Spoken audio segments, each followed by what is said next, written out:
That's quite extraordinary. I've never seen that before.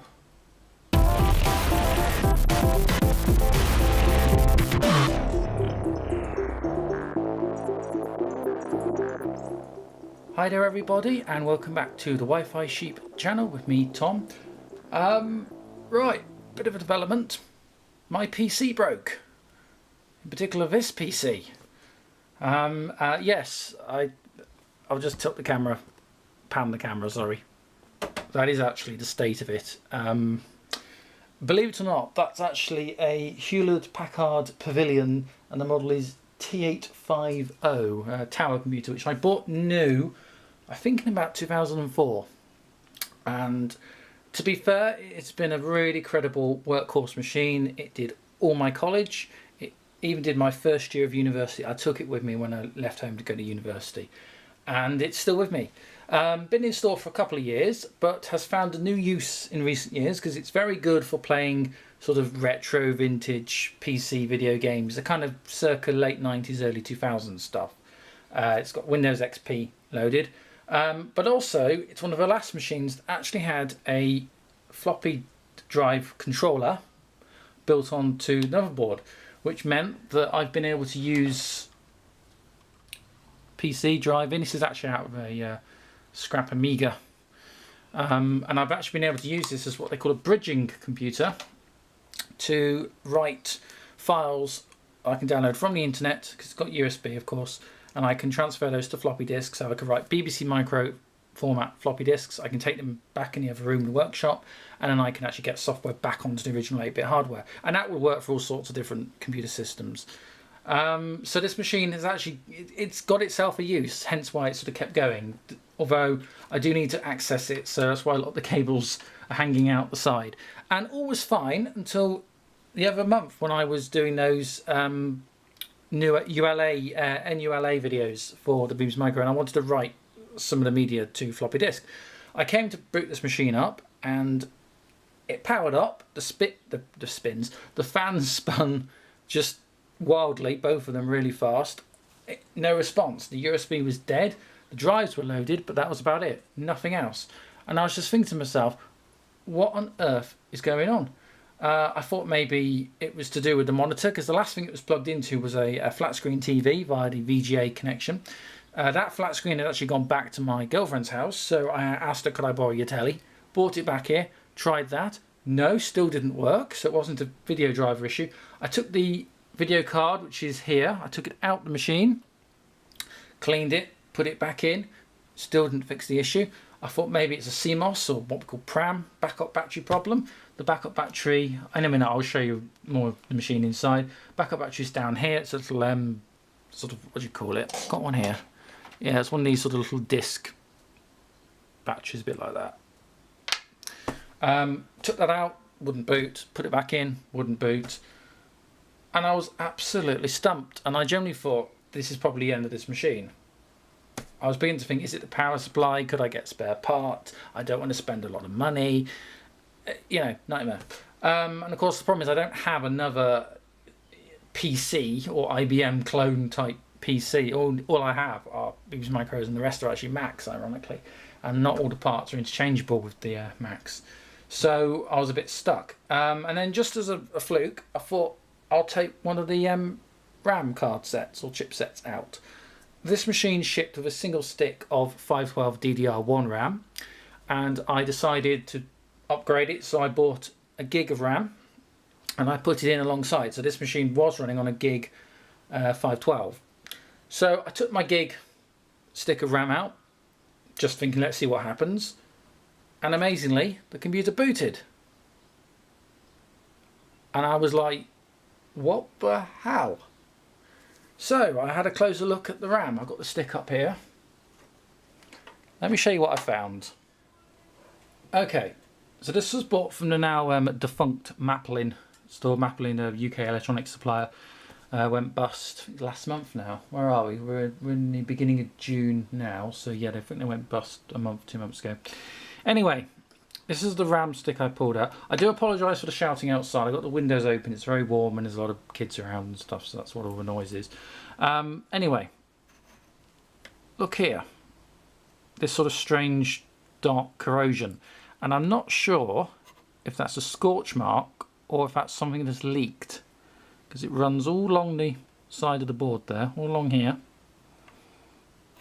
Just check it's on the other side, and it's exactly on the other side as well. So I have no idea what that is, and I'm going to clean it up in a minute, but let me just show you actually inside the machine. I'll show you what my concerns are. Okay, this is really dusty and horrible in here. The whole thing could do with a proper clean out and service, in all honesty. This is going to be a bit fiddly. I'm going to try and not get my hands in the way, but I'm just going to show you.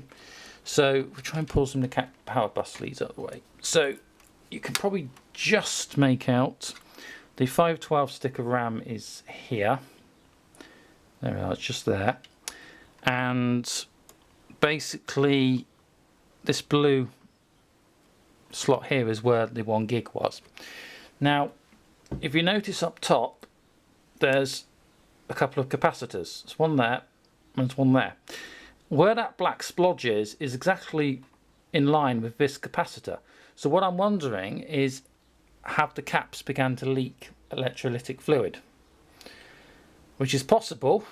I don't see any of the caps bulging inside, but I don't know if it's a leak or if it's a scorch, if something's shorted out and it's just scorched the RAM or something. I don't know. I'm perhaps thinking I'm going to have to replace the capacitors, and there's quite a fair few, just you can see here and down here and in there. There's quite a few capacitors up there as well on this board. I'm hoping it's not a multi-layer PCB, so I can just solder the components on and off, but yeah, it's not looking particularly great at the moment. So let's clean up the RAM. We'll put the RAM card back in and just see if the machine will boot. Okay, my favourite little tool, you've probably seen these before. This is a glass fibre brush. Now I actually use these, believe it or not, to clean the wheels of model railway locomotives. If you follow me or know the channel, you know I'm also quite a big model train fan. So and the wheels on model railways get very dirty, so I use it to clean up for electrical contact. So that's a fresh glass fibre end I've just fitted. This will make little fibres that go everywhere and stick in your fingers, so be really careful when using this. And I'm just going to use it just to clean up the contacts on the RAM.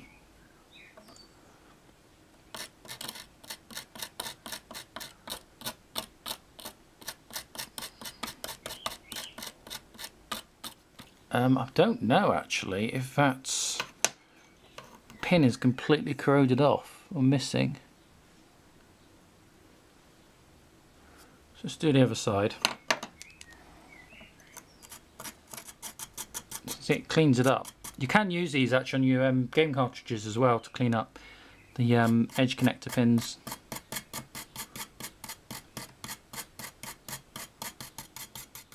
Right, sorry, I'm just looking at that. I probably need to get that in focus, but that's actually looks like it's completely eaten the metal trace away. I thought that might just be dirt on the connector, but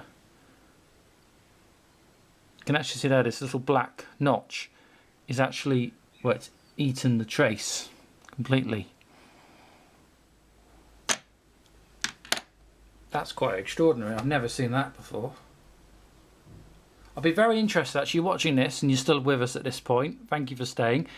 If you've seen anything like that in the comments, will you let me know? The model of the computer, Hewlett-Packard Pavilion Tower, model t850.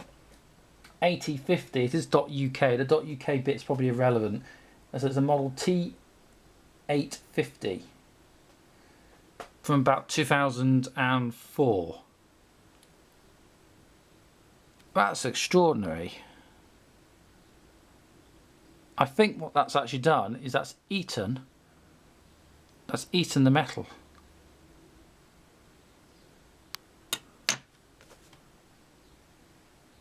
Let's have a quick look inside the seeing how close we can get inside the computer. Just have an inspection of the RAM port. Okay, it's kind of dark in here, and I do apologise, but I'm just wondering if that capacitors leaked. Again, without kind of stripping the PCB down, it's going to be very difficult to have a look, but well, it's just a bit of dust, but I didn't think that was anything more serious. Okay, I'll just boot the machine up just to show you it does actually work. I'm trying to sort of bring everything back together. So what you do, press the little switch there. It should be a fully fledged button, but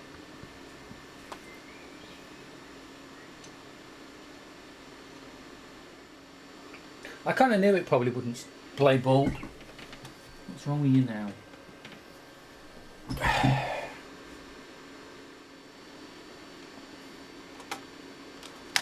I kid you not, this machine was actually working properly. Well, we had it booting the other day.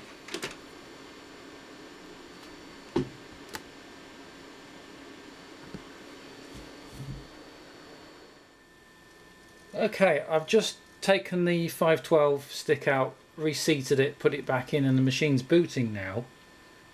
No sign of any corrosion on that RAM, but it,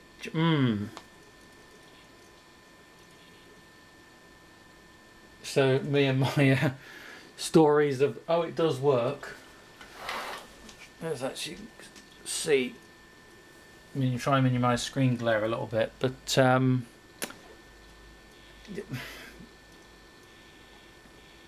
oh dear. Yeah, again, be very interested to know if any of you, in the comments, got any ideas on this. My gut feeling is the capacitors have leaked.